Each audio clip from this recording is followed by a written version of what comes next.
Welcome friends. इस video में हम सन के फॉर्मेशन, स्ट्रक्चर एंड कंपोजिशन की बात करेंगे।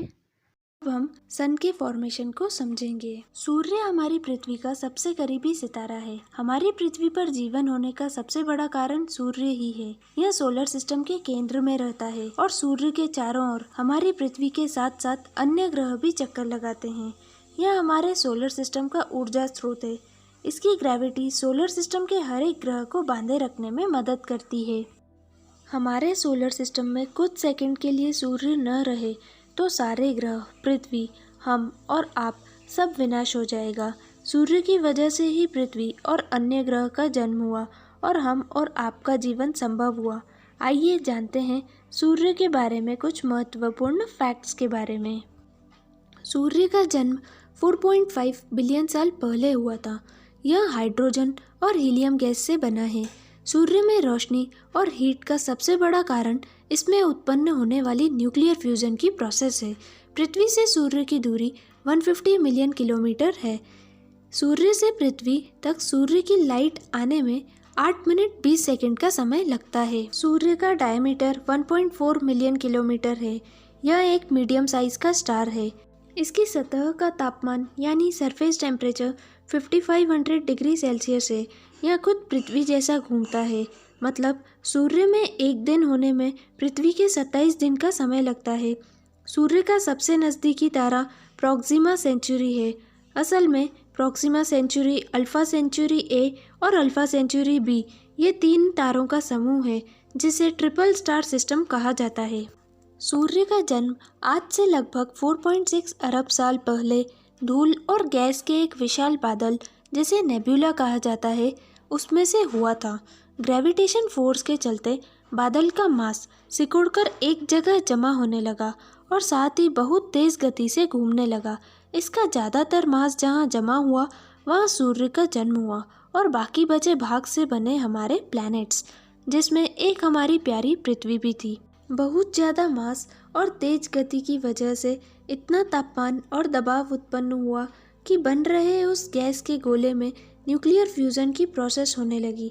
इस प्रक्रिया में हाइड्रोजन एटम मिलकर हीलियम एटम की रचना करते हैं, जिससे आश्चर्यजनक मात्रा में ऊर्जा उत्पन्न होती है और इससे हीट और लाइट निकलने लगी और चारों ओर फैल गई और इसी तरह सूर्य का जन्म हुआ।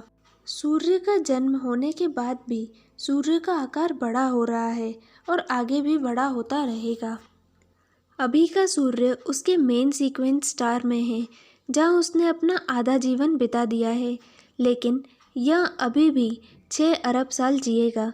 सूर्य के अंदर का हाइड्रोजन जब हीलियम में बदलता है तब उसे ऊर्जा मिलती है, लेकिन जब हाइड्रोजन खत्म हो जाएगा तब यह हीलियम से अपनी ऊर्जा उत्पन्न करेगा।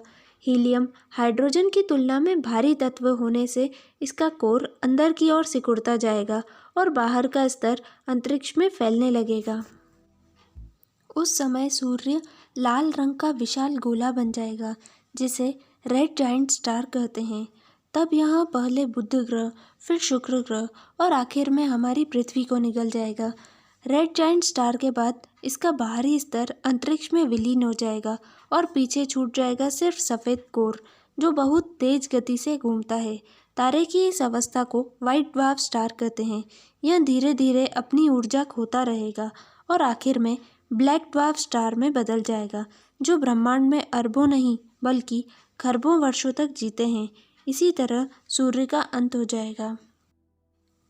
ब्रह्मांड के लगभग हर तारे एक ही तरह की वस्तु से मिलकर बने होते हैं, जिसमें हमारा यह तारा भी शामिल है। सूर्य गैस से मिलकर बना एक गोला है, जिसमें 72% हाइड्रोजन और 26% हीलियम गैस है, लेकिन इसके साथ दूसरे कुछ तत्व भी शामिल हैं, जैसे कि नाइट्रोजन, ऑक्सीजन और आयरन। सूर्य के स्ट्रक्चर को हम इस तरह से समझ सकते हैं। पहला, इसका इंटीरियर स्ट्रक्चर एंड दूसरा सोलर एटमॉस्फेयर। सूर्य के कोर से सरफेस तक का पार्ट इंटीरियर स्ट्रक्चर कहा जाता है। इसमें core, radiative zone and convective zone शामिल है। नेक्स्ट आता है सोलर एटमॉस्फेयर। सरफेस से ऊपर का पार्ट सोलर एटमॉस्फेयर होता है। इसमें आता है फोटोस्फीयर, क्रोमोस्फीयर एंड कोरोना। सूर्य के सबसे सेंटर पार्ट को कोर कहा जाता है। यह 1,40,000 से 1,70,000 किलोमीटर तक फैला हुआ है। ये सूर्य का सबसे गर्म क्षेत्र माना जाता है। इसका टेम्परेचर 15 मिलियन डिग्री सेल्सियस है, जिससे यहाँ पर सभी मैटर प्लाज्मा स्टेट में होता है। प्लाज्मा मैटर का 4th स्टेट होता है और इसकी डेंसिटी 150 ग्राम पर सेंटीमीटर क्यूब है। इसमें न्यूक्लियर फ्यूज़न होता है, मतलब यहाँ पर एक हाइड्रोजन एटम दूसरे हाइड्रोजन एटम के साथ मिलकर हीलियम बनाता है और बहुत सारी एनर्जी रिलीज होती है। न्यूक्लियर फ्यूज़न की वजह से यहाँ पर फोटॉन का जन्म होता है। फोटॉन एक तरह की इलेक्ट्रोमैग्नेटिक रेडिएशन है जिसमें इंफ्रारेड, विजिबल और अल्ट्रावायलेट लाइट मौजूद है। इस लेयर में फोटॉन बहुत शक्तिशाली होता है। नेक्स्ट है रेडिएटिव जोन। ये लेयर कोर और कन्वेक्टिव जोन के बीच में आती है। इस लेयर को रेडिएटिव जोन इसीलिए कहा जाता है क्योंकि इस लेयर में रेडिएटिव डिफ्यूज़न की प्रोसेस होती है और एनर्जी एक लेयर से दूसरी लेयर में ट्रांसफ़र होती है, जो फोटॉन द्वारा इलेक्ट्रोमैग्नेटिक रेडिएशन के रूप में ट्रेवल करती है और फोटॉन्स एनर्जी को ट्रांसफ़र करते हैं। इस लेयर में डेंसिटी रिड्यूस हो जाती है और 20 ग्राम पर सेंटीमीटर क्यूब से 0.2 ग्राम सेंटीमीटर क्यूब तक रहती है। ये सूर्य की सबसे मोटी लेयर होती है। सूर्य के कोर में बना हुआ फोटॉन को इस लेयर को पार करने में 1,70,000 साल तक लग जाते हैं। नेक्स्ट है कन्वेक्शन जोन या कन्वेक्टिव जोन। सूर्य के इंटीरियर की सबसे outer most layer convection zone कहलाती है। इस जोन में कन्वेक्शन मोड के थ्रू एनर्जी ट्रांसफ़र होती है। इसके बेस पर टेम्परेचर लगभग 2 मिलियन डिग्री सेल्सियस होता है।